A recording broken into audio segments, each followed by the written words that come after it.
Welcome back. వైసీపీలో big వికెట్లే target గా TDP speed పెంచుతోందా? కేసులు అరెస్టులతో వైసీపీ కీలక నేతలను కటకటాల వెనక్కి పంపే స్కెచ్ ను పదునెక్కిస్తోందా? వైసీపీ అధికారంలో ఉండగా టీడీపీ నేతలపై నోరు పారేసుకున్న వైసీపీ నేతలపై చర్యలు తప్పవా? టీడీపీ ప్రభుత్వం యాక్షన్ ఎలా ఉండబోతోంది? కేసులు ఎదుర్కొంటున్న నేతల పరిస్థితి ఏంటి? ఎవరిపై ఏ కేసుంది? అరెస్టు ముప్పు ఎదుర్కొంటున్న నేతలెవరు?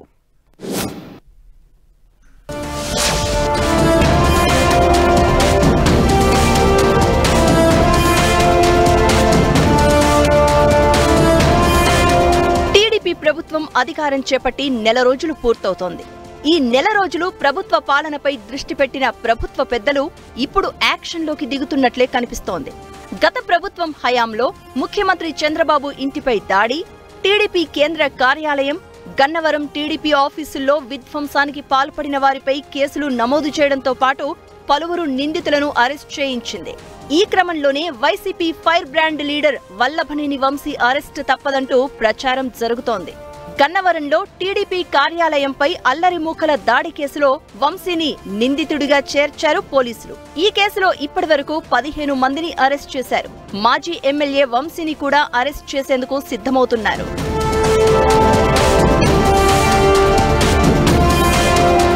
రెండుసార్లు గన్నవరం ఎమ్మెల్యేగా గెలిచిన వంశీ 2019 ఎన్నికల్లో టీడీపీ తరపున గెలిచి వైసీపీలో చేరారు. గత ఎన్నికల్లో వైసీపీ అభ్యర్థిగా పోటీ చేసి ఓడిపోయారు.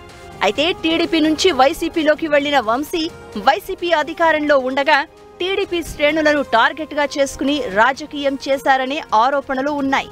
ఆయన ప్రోద్బలంతోనే గన్నవరంలో టీడీపీ ఆఫీస్పై దాడి జరిగిందని పోలీసులు కేసు నమోదు చేశారు. దీంతో ఆయన అరెస్ట్ తప్పదనే ప్రచారం జరుగుతోంది.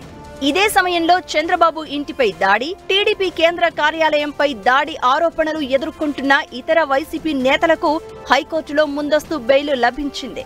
ఆయా కేసుల్లో నిందితులైన సజ్జల రామకృష్ణారెడ్డి, ఆళ్ల రామకృష్ణారెడ్డి, లేళ్ల అప్పిరెడ్డి, దేవినేని అవినాష్ తదితర వైసీపీ నేతలను ఈ నెల 16 వరకు అరెస్టు చేయొద్దని హైకోర్టు సూచించింది.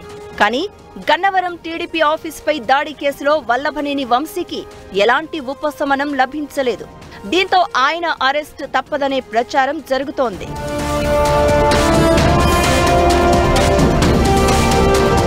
అసెంబ్లీ ఎన్నికల్లో ఓటమి తర్వాత మాజీ ఎమ్మెల్యే వంశీ ఆచూకీ తెలియడం లేదు. ఆయన ఎక్కడున్నారనే విషయం ఎవ్వరికీ తెలియకుండా గోప్యంగా వ్యవహరిస్తున్నారు. జూన్ 4న ఫలితాలు వస్తే ఆ మరునాడే వంశీ ఇంటిపై దాడి జరిగింది. ఆ సమయంలో ఇంట్లోనే ఉన్న వంశీ బయటకు కూడా రాలేదు. ఇక జూన్ 7న ఒకసారి బయటకు వచ్చిన వంశీ ఆ తర్వాత ఎవ్వరికీ కనిపించలేదు.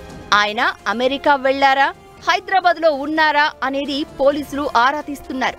ఎన్నికల్లో ఓటమి తర్వాత రాజకీయాలకు దూరంగా ఉండాలని నిర్ణయించుకున్న వంశీ అమెరికాలో వ్యాపారవేత్తగా స్థిరపడాలని భావించారని ఆయన సన్నిహితులు చెప్తున్నారు.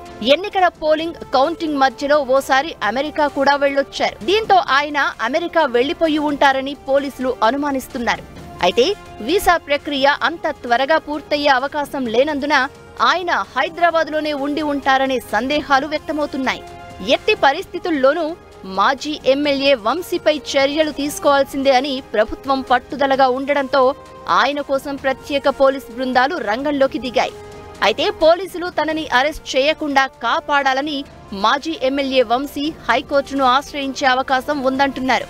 గన్నవరం కేసులో తొలుత వంశీ పేరు లేకపోవడంతో ఆయన కోర్టుకు వెళ్లలేదని అంటున్నారు వంశీ అనుచరులు. అయితే పోలీసులు అనూహ్యంగా గన్నవరం దాడి కేసులో 71వ నిందితుడిగా వంశీ పేరును చేర్చడంతో అంతా ఉలిక్కిపడ్డారు.